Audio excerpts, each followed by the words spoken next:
अस्सलाम वालेकुम दोस्तों, मैं हूं आसिफ अली खान। आज का हमारा मौजू पढ़ाई में दिल क्यों नहीं लगता है।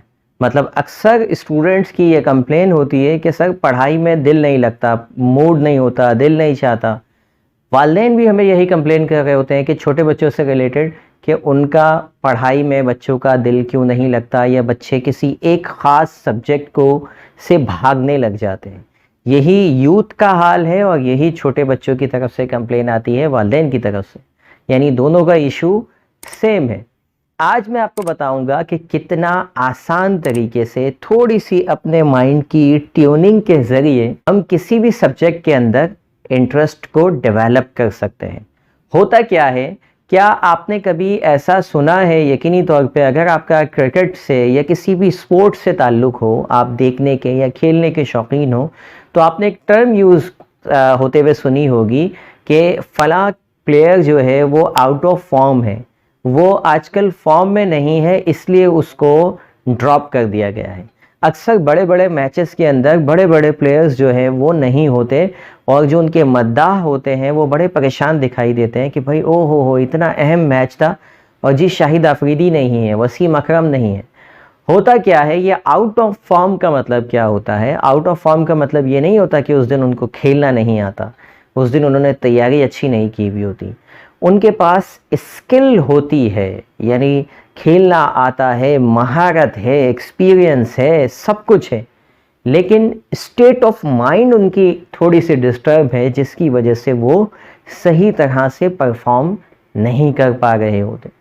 ये state of mind basically determine करती है एक्चुअली कि आपका किसी भी काम के अंदर परफॉर्मेंस क्या होगी।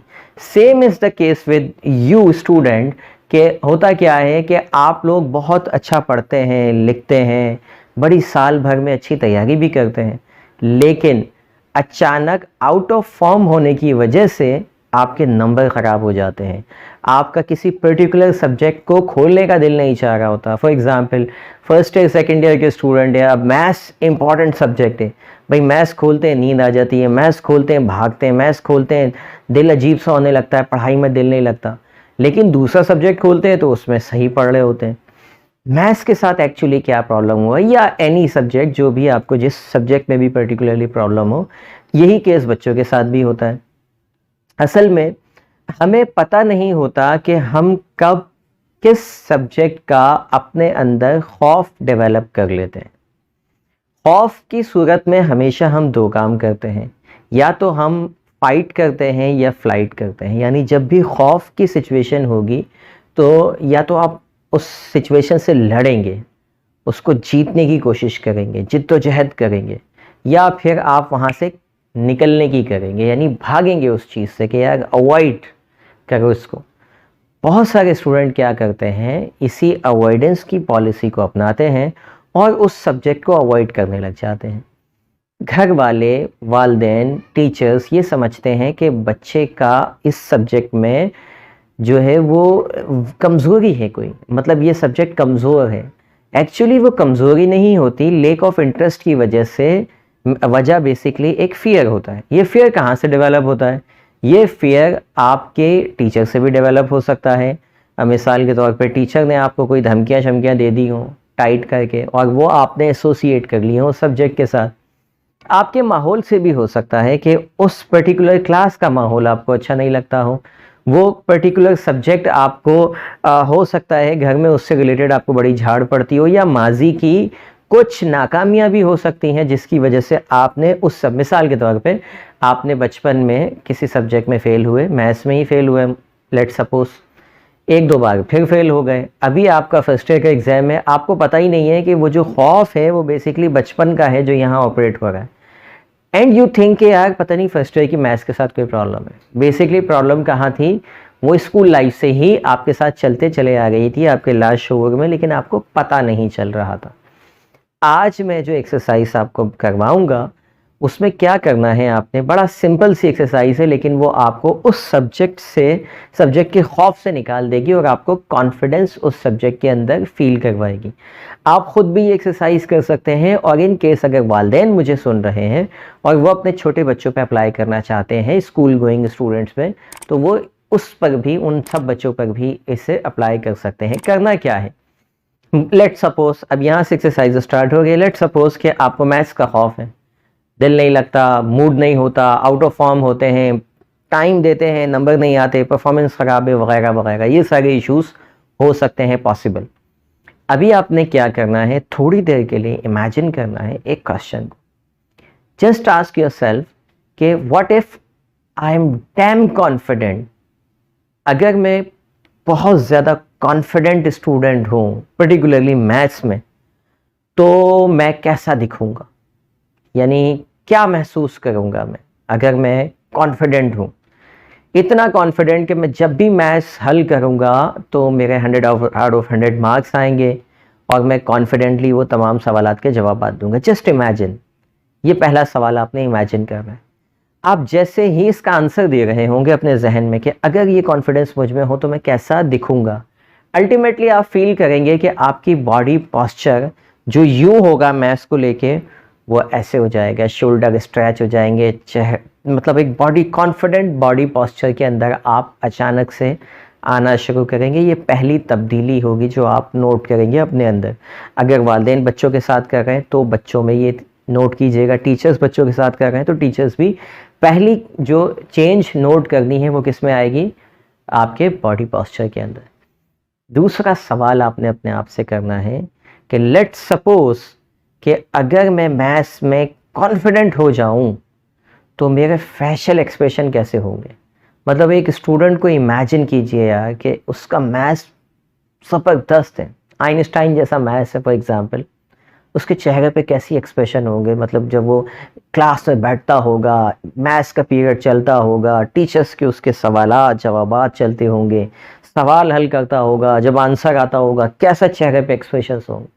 Just bring all those expression on your face, अपने एक्सप्रेशन वो तमाम फेस पे लेके आइए। इमेजिन करना है ये सिर्फ कि आप 100% कॉन्फिडेंट हैं इस सब्जेक्ट के ऊपर। फॉरगेट अबाउट कि आपके नंबर कम आ रहे हैं, फॉरगेट अबाउट कि आपकी एक्सरसाइजेस नहीं हुई हुई, आपको समझ नहीं आ रहा। जस्ट आपने ये इमेजिन कर कि पहला आपने बॉडी पॉस्चर कि आप कैसे दिखेंगे, कैसे चलेंगे फिरेंगे। नंबर 2 आपका फेशियल एक्सप्रेशन कैसा होगा। Number 3 if you are damn confident about mathematics, how will you breathe, आपकी सांस लेने का पैटर्न क्या होगा। ये बड़ा इंपॉर्टेंट पैटर्न होता है। मतलब एक कमज़ोर शख्स, जब आपका कॉन्फिडेंस नीचे होता है, आपका सांस का पैटर्न बिल्कुल डिफरेंट होता है। आपकी गहरी सांसें होती हैं, शैलो ब्रीदिंग आप कर रहे होते हैं, और जब भी आपका जिस चीज़ पे भी कॉन्फिडेंस होगा तो आप you will become dam confident, और आपका ब्रीदिंग जो पैटर्न है वो बिल्कुल डिफरेंट होगा। मतलब एक विनर का ब्रीदिंग पैटर्न, एक विनर कैसे सांस लेता है और एक लूज़र कैसे सांस लेता है, आपको समझ में आ जाएगा कि मैं क्या बात कर रहा हूँ। ये 3 चीज़ें आप कर लें। उसके बाद चौथी चीज़ आपने क्या करनी है, चौथी चीज़ आपने विजुअलाइज करना है ये तमाम तीनों स्टेप्स को एक साथ, कि आप every day in every way you are becoming confident and confident and confident in mathematics। ये आपने रिकॉल करना है, राइट, कि एवरी डे, हर रोज़, हर तरह से होता जा रहा हूँ मैं मैथ्स में पहले से ज़्यादा बेहतर बेहतर बेहतर। कोशिश कीजिए रात को सोने से पहले कम से कम 10 मरतबा ये जुमला अपने जहन में दोहराइए, और जहन में तस्वीरें क्या चल रही होंगी, बॉडी पॉस्चर ओके, बिल्कुल अलर्ट, फेशियल एक्सप्रेशन और breathing pattern, and you are confidently solving mathematics. और साथ साथ 10 मरतबा आपने ये जुमला दोहराना है सोने से पहले कि हर रोज़ हर तरह से होता जा रहा हूँ मैं मैथ्स में बेहतर बेहतर बेहतर। ये कहते हुए आपने सो जाना है। अगर आप वालिदैन या टीचर हैं तो यही एक्सरसाइज आपने बच्चों को भी करवानी है। ऐसे ही उनसे सवालात करने हैं और वो सवाल के जवाबात देंगे। इंशाल्लाह आप जो भी मैथ्स में जो भी फेयर आपका लाशूरी तौर पे जुड़ गया था, जो आपको पता भी नहीं था, वो ऑटोमेटिकली रिमूव हो जाएगा और आप कॉन्फिडेंट फील करने लगेंगे। कितने दिन तक, अब सवाल आपका पहले कमेंट में आएगा, सर कितने दिन तक करना है। कम से कम 20-21 दिन तक तो ये एक्सरसाइज आपने डेली करनी है। सेम एक्सरसाइज को आप दूसरी चीज़ों पे भी अप्लाई कर सकते हैं। फॉर एग्जांपल, अगर आपको प्रेजेंटेशन का खौफ है, डू द सेम एक्सरसाइज। अगर आपको किसी और सब्जेक्ट साइंस में जो है आपको डर लगता है, आप यही एक्सरसाइज करेंगे और आपको इंटरव्यू का खौफ है, इंटरव्यू देना है, आप यही एक्सरसाइज कीजिए। सेम इन्हीं 3 स्टेप्स को फॉलो करते जाइए, आप सेम इसी एक्सरसाइज की मदद से उसका भी फियर जो है वो ख़त्म कर पाएंगे इंशाल्लाह। स्टडी टिप्स सीरीज़ के अंदर नेक्स्ट वीडियो में आपसे जल्द मुलाकात होगी। Thank you for watching. अल्लाह हाफिज़।